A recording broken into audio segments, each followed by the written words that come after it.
Պարոն Ալեքսանյան, բայց արդյոք արդեն ԿՊ-ն Գյումրիում չի պարտվել, հաշվի առնելով, որ դուք ձեր կուսակցությունից տեխնացու չեք առաջադրել։ Սարիկ Մինասյանը քաղաքացիական պայմանագիր կուսակցության անդամ է եւ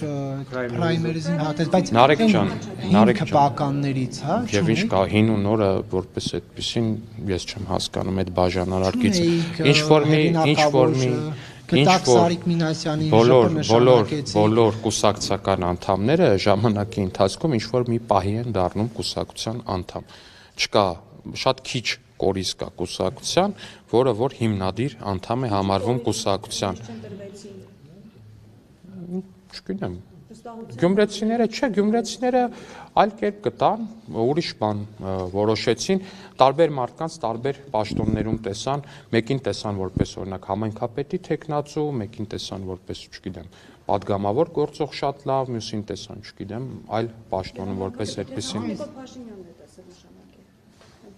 Չլսեցի, ինչ։ Նիկոլ Փաշինյանն է նշանակել համայնքապետ։ Չասում համայնքապետի տեխնացու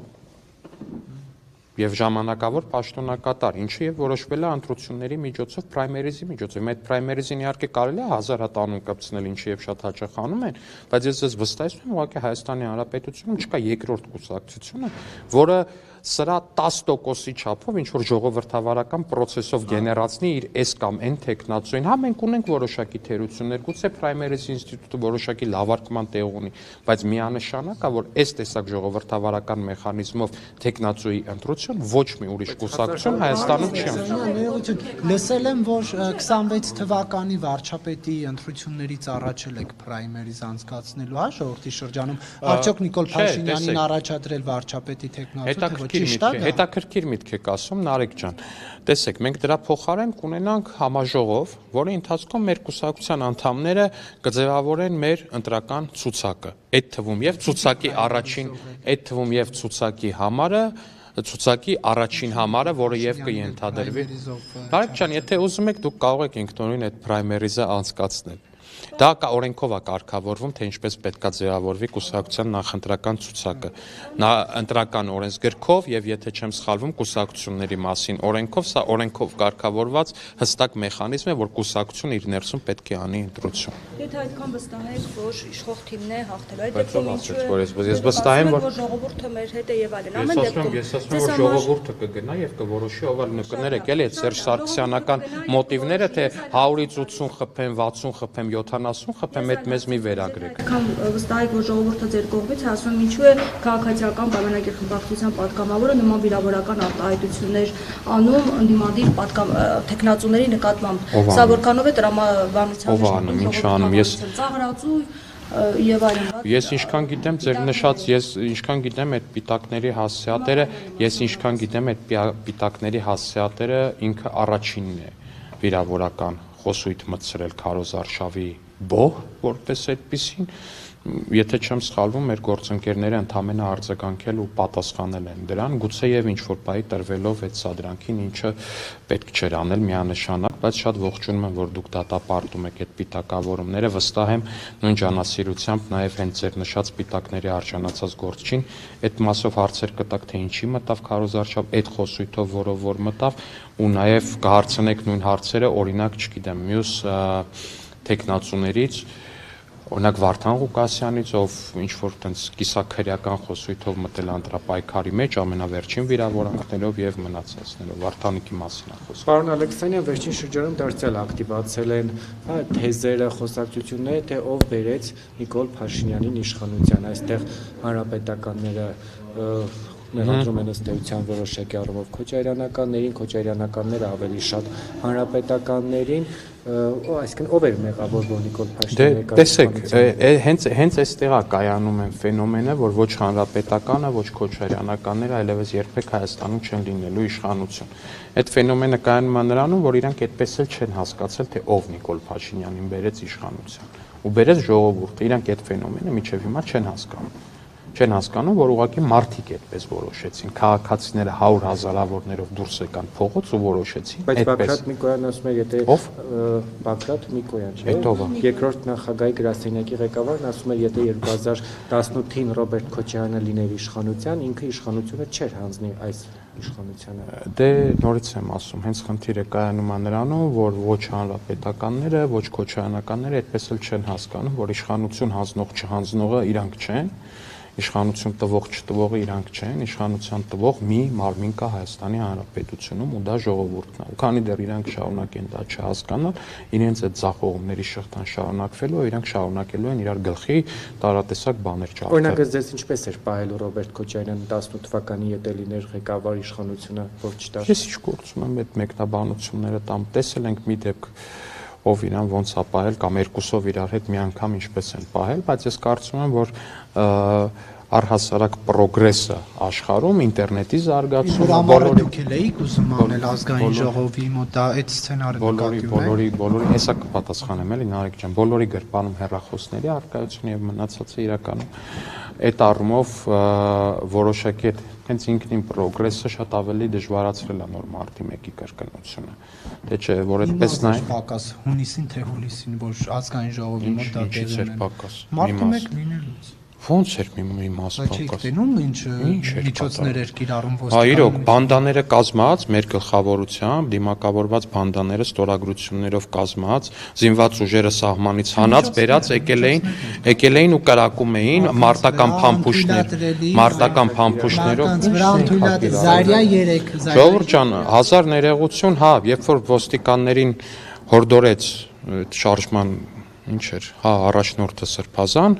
ասեց ոստիկաններ ջան, ձեզ ոչ մեկ բան չի անելու, հանեք ձեր կասկաները, հետո այտենց մի ամուր կերպով սկսեցին եզրաքարերը ջարդել ու շպրտել ոստիկանների գլուխներին, ոստիկանությունը դիմեց միջոցների, որոշակի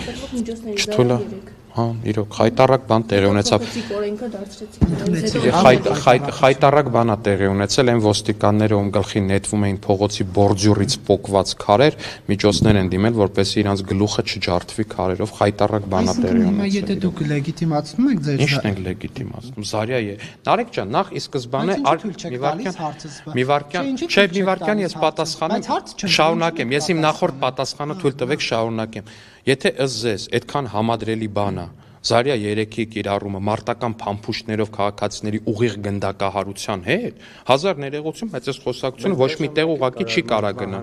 Չէր կարա մարդ մահանար, եթե առհասարակ ինչ որ բան չաներ, ինչ որ մեկը միտումնավոր կերպով չուզենար, որ ինքը մահանար։ Փաշինյանը Նայիրի բժշկական կենտրոնից 18 թվականին հարցազրույց էր տալիս եւ շատ խիստ քննադատում էր Զարյա 3-ի կիրառումը։ Հիմա ինչպես շատ լավ, խաղաղ ցուցարարների նկատմամբ հատուկ միջոցի կիրառումը մի բան է, եզրաքարերով ոստիկանների գլուխ ջարդող ցուցարարների նկատմամբ հատուկ միջոցի կիրառումը լրիվ ուրիշ բան է։ Այդ կադրերը հստակ կան ինտերնետում, բոլորդ կարող եք տեսնել, ինչպես էին ջարդում բորդյուրի քարերը եւ նետում ոստիկանների գլուխներին, որոնց որ մի քանի րոպե առաջ շարժման առաջնորդը հորդորել էր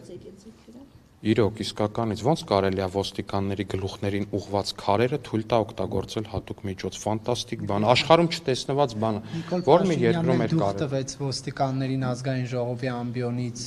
ելույթ ունենալով եւ ոստիկանություններն անցան գործի։ Նարեկ ջան, ոստիկաններին դուղ տալ չգիտեմ պետքա թե պետք չի, բայց ինձ թվում է բոլորս գոնե համակարծիք ենք, որ բորդյուրի քարերը ոստիկանների գլուխին նետելը առհասարակ անթույլատրելի բան է։ 2018-ի հետ ձեր համեմատությունը հենց այդտեղ էլ ջարդվում է։ 2018-ը իր ամբողջ առաջի օրվանից մինչև վերջի օրը հիմնված է եղել նրա վրա, որ ոչ բռնությանը ոչ մեկ եզրաքար չի կոտրել ու ոստիկանների գլխին չի տվել։ Ես 18-ի հետ չհամեմատեցի, 8-ի հետ համեմատեցի։ Դե 2008-ին էլ խաղաղ քնած ցուցարարները առհասարակ ես կարծում եմ, որ քարեր նետողներին ոչ թե չէր։ Նարեկ ջան, այդ ամեն ինչը իրականացվում է կանոնակարգերի համապատասխան, այդ կանոնակարգերը կարող եք ոստիկանության հետ համաձայն անել, ճշտումներն անել, ես այդքան լավ մասնագիտորեն չեմ տիրապետում։ Հնարավոր չէր ոստիկանների ուղղությամբ քարեր նետողներին, իսկ դա իսկապես դատապարտելի այդ բռնության այդ տեսակը կապ չունի ով է իրականացնում, հնարավոր չէր, բայց նրանց կասեցնել թույլատրել թույլատրելի միջոցների կիրառմամբ, ոչ թե անթույլատրելի։ Ես չգիտեմ ճիշտ ասած թույլատրելի է թե անթույլատրելի է, որպես այդպեսին ես մենակ գիտեմ մի բան, որ այդտեղ տեղի ա ունեցել ընդամենը մեկ վիրավորման դեպք, երբ որ քաղաքացին ցավոք սրտի որոշել է, որ պիտի գետնին ընկած Զարյա 3-ը վերցնի ու էլի նետի ոստիկանների գլխին, բայց ձեռքի մեջ պայթել է։ Այդ մի դեպքն է եղել, որ քաղաքացին իրանից այդ վիդեոն էլ կա իդեպ, այդ վիդեոն էլ կա, երևում է, որ ի սկզբանե իրենից հեռու է ու ինքն է գնում, որ վերցնի, որ ինչ որ ուղղությամբ նետի, ենթադրում եմ էլի ոստիկանների ուղղությամբ։ Ռոբերտ Քոչարյանն իր վերջին ասուլիսում ասաց, որ շարունակել է մնալ ակտիվ քաղաքականության մեջ, դա շինքը կամ այն ուժը, որը ինքն է ղեկավարում, մասնակցելու է ակտիվորեն դիմ, համապետական ընտրություններին, փողոցային պայքարին եւ իրենց օրակարգում շարունակում է մնալ Նիկոլ Փաշինյանի հեռացումը։ Մտահոգված եք։ Չէ։ Ինչի։ Դե եթե մտահոգվելու առիթ եք տեսնում Ռոբերտ Քոչարյանի այդ հայտարարությունների մեջ, շատ լավ։ Ռոբերտ Քոչյանը, եթե ինքն իրենով մտահոգիչ կերպար լիներ նույն Գյումրիում, իր տեխնացուները չէին ամաչի իր հետ ասոցիացումից։ Ամեն կերպ չէին փորձի թաքցնել իր հետ ասոցիացումը։ Ամեն կերպ։ Ասենք իրենից չէր առանձնացնի Անդրանիկ Թևանյանին, որ իր հետ նույն անունը կրած այդ դաշինքով չմասնակցի էլի այդ ընտրություններին, այն ինչ որ առանձին բրենդ փորձ էին ստանում, որ իր հետ մաքսիմալ քիչ է ասոցիացում։ Այդ գործողություններին չէին դիմի ոչ ինքը, ոչ Սերժ Սարգսյանը։ Էս էլի դեպի պատասխան էլի այն բոլոր բաներն, որ ասում է, այստեղ 21 հատ կուսակցություն կա, որ թիմ իշխանություն ունի, թիմում մեծամասնություն ունի կամ համայնքապետ ունի։ Դրանցից ոչ մեկ ոչ հանրապետականն է, ոչ դաշնակցությունը։ Դեք ինչի, որտեվ ամաչում են իրանց անուններով մասնակցեն ընտրությունների։ Ու այդ պարագայում ասել, որ մտահոգված ենք, թե չէ, ոչ մտահոգված չենք, բարով մասնակցի քաղաքական process-ներ։ Պարոն Ալեքսանյան, այսօր Ազգին Սպարապետի ծննդյան օրն է։ Ձեր կարծիքով հաշտ կլիներ արդյոք Սպարապետը այսօր իշխանությունների հնչեցրած կարծիքների հետ, օրինակ, երբ Փաշինյանն ասում է, որ բանակը պետք չէ սրբադասել։ Այդ որտեղից վերցրեցիք այդ արտահայտությունը կներեք։ Կոնտեքստը, ինչ կոնտեքստով է ասել կներեք, կոնտեքստը ամբողջական պարբերությունը կասեք։ Ասեց, որ բանակը ամբողջ պարբերությունը կասեք։ Ուզում եք տնենք լսեք։ Դե ամբողջ պարբերությունը եթե գտնեք, ամբողջ պարբերությամբ ասեք, բայց եթե ինչ առհասարակ այդ արտահայտությունը ես կարծում եմ, որ շատ կարևոր է, որովհետև այդ նույն $200 զինվորների դիրք ծախողները, այդ նույն զորքերի շրջանում միտումնավոր կերպով խուճապ տարածողները,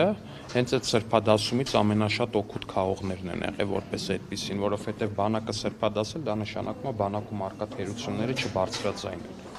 Իսկ թերությունները պետք է բարձրաձայնել ու թերությունների հետևից պետք է գնալ։ Եթե թերությունների հետևից չես գնում, այդ թերությունները դառնում են արդեն ավերիչ ու կրում են ուղղակի տոտալ ավերման բնույթ իրանց էությամբ։ Ու դա դառնում է տարատեսակ, արդեն իսկ կարելի է ասել կործանարար հետևանքների պատճառ։ Չմոռանաք հավանել տեսանյութը եւ բաժանորդագրվել Civic AM-ի YouTube-յան էջին։